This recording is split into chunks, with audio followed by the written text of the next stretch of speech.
La région Auvergne-Rhône-Alpes vous présente Voyons voir.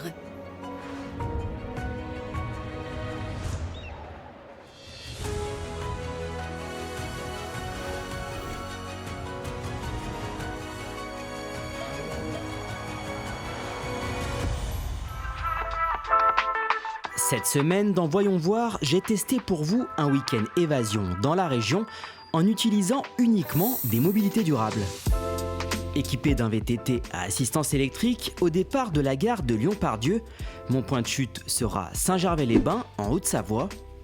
Le train express régional de 8h38 le samedi matin propose un espace dédié au vélo à réserver au préalable mais sans supplément sur le prix du billet.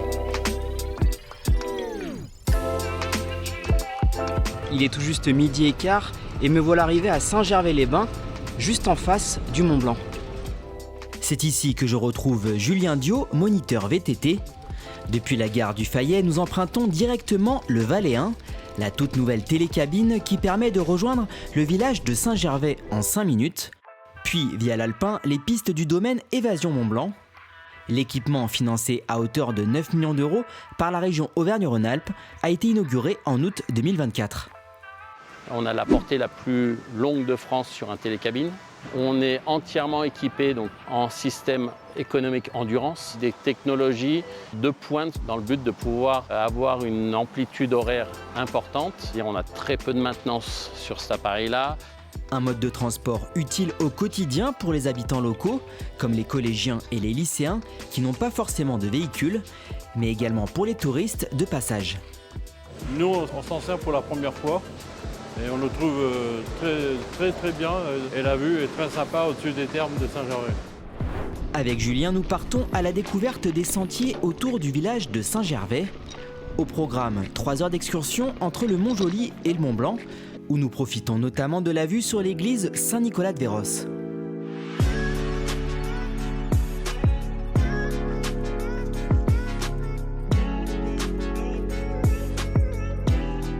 Le sentier du baroque, on est plus sur de la demi-journée, de la découverte, pour justement mettre en valeur le patrimoine architectural et religieux qui est très riche dans ces régions-là.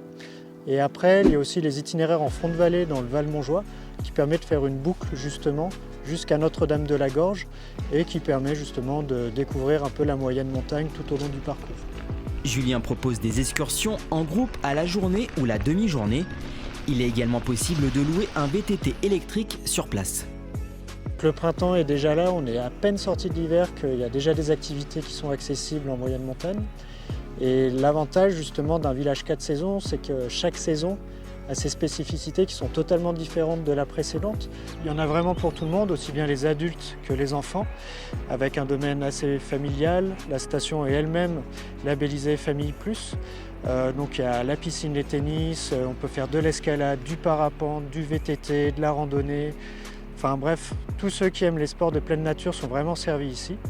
Après une bonne nuit de repos, je vous propose justement pour demain matin une autre activité bien plus relaxante. Avant de vous en dire plus, faisons un détour par l'Isère pour découvrir le Moby Guide. Un ouvrage pour savoir comment s'évader sans prendre la voiture. Vous n'avez pas de voiture, vos amis non plus, et pourtant vous rêvez des week-ends en montagne. L'association Alpela a l'outil parfait pour vous. Un Moby Guide de 50 randos accessible en transport en commun depuis Grenoble. Il y a toute une page qui est dédiée à l'accès en transport en commun avec le détail des arrêts de bus, TER, la durée, les changements, le nombre de possibilités par jour. Donc voilà, on a vraiment détaillé cette partie-là qui est la plus difficile d'accès pour les randonneurs et randonneuses. Et laisser sa voiture de côté pour la randonnée représente quelques avantages.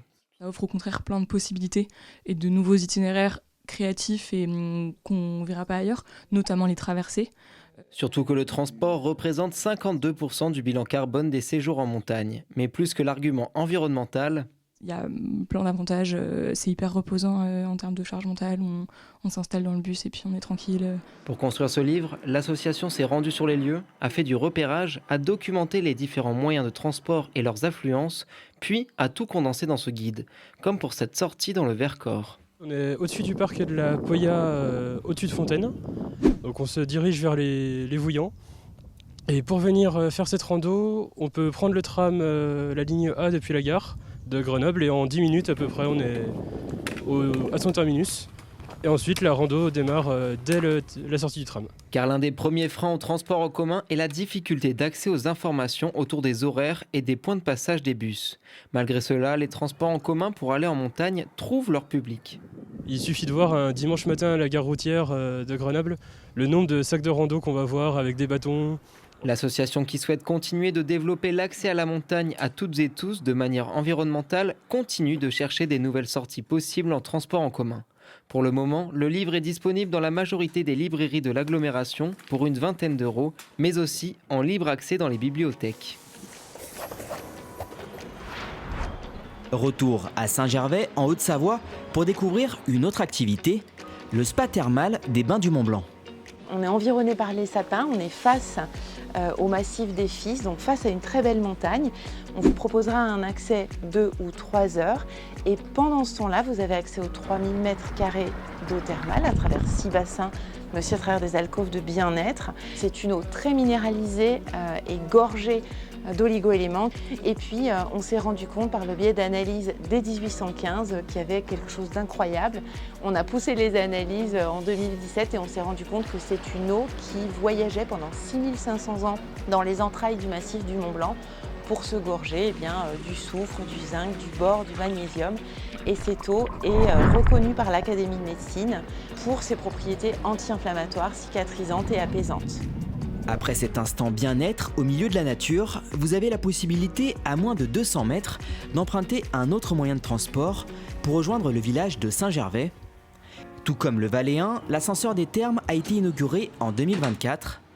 Cofinancé lui aussi par la région Auvergne-Rhône-Alpes, il utilise l'eau usée pour créer un contrepoids qui permet de déplacer la cabine, le tout sans énergie électrique. Nous sommes du village de Saint-Gervais et nous utilisons l'ascenseur depuis que cette petite demoiselle fait sa cure pour l'asthme. Donc c'est très pratique parce que ça nous évite d'utiliser la voiture déjà. On a accès direct au terme et ensuite la petite va jouer au parc à côté et c'est parfait, il y a le soleil, il y a tout ce qu'il faut, voilà. En moins de 5 minutes, l'ascenseur des Thermes relie gratuitement le parc thermal au cœur du village de Saint-Gervais, transportant jusqu'à 16 personnes par trajet. Après une petite visite du centre-bourg, vous pouvez maintenant tranquillement redescendre à la gare du Fayet, dans la vallée. Voilà donc un week-end découverte à Saint-Gervais en mobilité durable qui vous aura permis de faire du sport et de vous relaxer. La région Auvergne-Rhône-Alpes vous a présenté Voyons voir.